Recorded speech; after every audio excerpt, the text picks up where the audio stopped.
The Vergeltungswaffe, or Retribution Weapon V2, was the world's first long-range guided ballistic missile, and it was made by the Germans.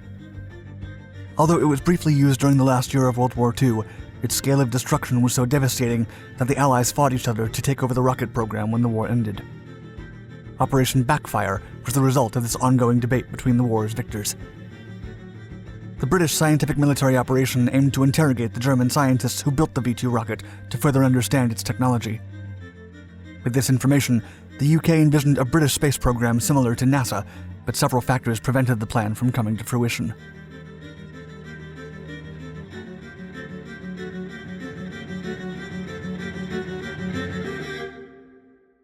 The V2 vengeance rocket. The V2 rocket, or Retribution Weapon V2, was one of the Reich's secret wonder weapons that was supposed to change the course of World War II. Or at least, that's what the propaganda ministry under Joseph Goebbels made the German people believe. Although the wonder weapons came too late in the war to change the outcome of the conflict, they did alter warfare forever. Such was the case of the world's first turbojet aircraft, the Messerschmitt 262, which took the aviation industry by storm.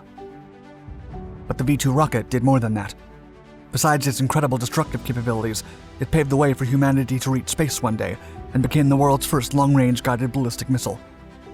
Every significant world power wanted a part of it when Germany was defeated. German research on long-range rockets began with Wernher von Braun, a genius engineer wanting to send humans into space. Von Braun was the head of the V2 rocket program, and the facility in which the rockets were produced was the Peenemünde Army Research Center. Retribution Weapon V eventually became the first man-made object to travel into space when it crossed the Kármán line on June 20th, 1944, during testing exercises. From September 1944 onwards, the Wehrmacht started using the V2 rockets to strike fear into the hearts of the Allied forces. The result was bewildering and terrorized the population and militaries of several countries, especially Great Britain. The V2 rockets traveled at supersonic speeds, and it was almost impossible to stop them from reaching their target. They also impacted without an audible warning, and the 1,000-kilogram Amitol warhead yielded devastating damage. There was simply no effective defense against Retribution Weapon V. A V2 rocket traveled at over 5,750 kilometers per hour and had an operational range of up to 320 kilometers. The maximum flight altitude of a V2 was 88 kilometers, but if launched vertically, it could reach 200 kilometers. The next-generation technology that comprised the entire V2 rocket program astonished the British, American, French, and Soviet forces. When they breached Germany's defenses and invaded the motherland, they all raced to take hold of everything related to this incredible weapon of mass destruction. Allied task forces from each military seized control of crucial V2 launching sites to procure the desired missile technology. The United States managed to capture over 80 V2 rockets and hundreds of documents about the program. As for the Soviets, they took hold of most of the V2 rocket facilities, including Peenemünde. Months after the war ended, the USSR executed Operation Osy Vyachim, capturing German scientists and engineers sent to Soviet territory to help the regime develop ballistic missiles. The United States did the same with Operation Paperclip. Over 300 rail cars with V2 components were sent to the continental US to be tested at the White Sands Proving Grounds in New Mexico. When the British realized that the Americans intended to transfer and recruit key scientists to the V2 program, they asked to be allowed to conduct rocket experiments of their own. Scarce remains of the V2 program had been left for the British, so the Americans agreed, and General Dwight D. Eisenhower approved the release of a group of scientists under British custody. Operation Backfire was then born. British launches. German scientists involved in the V2 program included von Braun, Arthur Rudolph, and Walter Doenberger. Rather than trying to transport V2 hardware to England, British scientists and engineers decided to learn as much as they could from the program from the very men that had designed it. The study conducted by the British would become the most detailed account of how the V2 rocket functioned and proved how far the Germans had pushed technology to develop authentic superweapons. All of this effort would result in a 5-volume report simply titled Operation Backfire, published by the Ministry of Supply Technical Officers. Additionally, the British would also make a 40-minute film that detailed how a V2 was transported, assembled, and launched. The film was named the German A4 rocket, and it was produced by the British Army Kinematograph Service. The feature showed German soldiers wearing their standard issue Wehrmacht uniforms while they assembled a V2 rocket and prepared it for launch. The man tasked with Operation Backfire was Major Robert Staver from the Rocket Section of the Research and Development Branch of the Ordnance Office. By mid-August 1945, the joint effort between the American and British personnel concluded that no complete, undamaged, or serviceable V2 rockets had been found on German soil.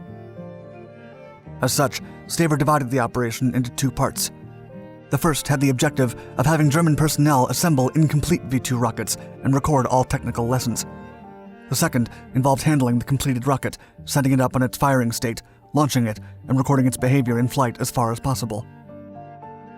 According to the first volume produced by the British, the second half of September 1945 was set as the target date for the first launch, but two eventualities set the schedule back. It was not until October 2, 1945, that the first successful launch occurred. It took place at a Krupp naval gun range in Cuxhaven.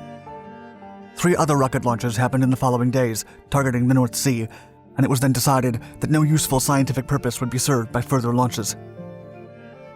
However, a 5th and last V2 rocket launch occurred on October 15, 1945. Based on the introductory notes of Backfire Volume 1, to obtain the correct records of the rocket in flight, quote, the initial part of the trajectory was photographed by Kenneth theodolites and plotted by radar stations deployed in Denmark to plot the fall of shot. For the most part, the German personnel did their job willingly and only asked for compensation in case they were injured.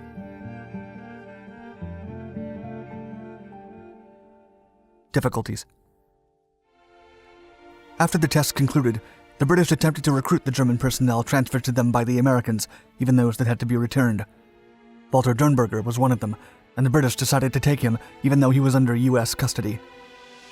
The 5 volumes produced by the British were later shared with the American government.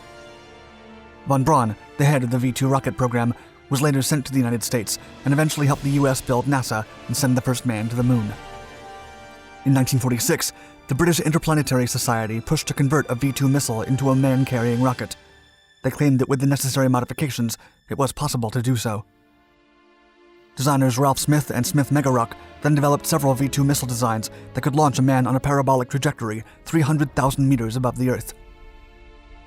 If the program continued, Britain could have put a man into space, but decided to focus on aviation and nuclear technology. The innovative spacecraft designs were then unfortunately rejected in 1946. By then, Britain was bankrupt. The United States would eventually take advantage of von Braun's knowledge and build Mercury Redstone, a stretched V2 that put Alan Shepard into space. Thank you for watching our video. Please like and subscribe to our Dark Documentaries channels to find more exciting historical content. And let us know in the comments below what you think of any other innovations created as part of the V2 rocket.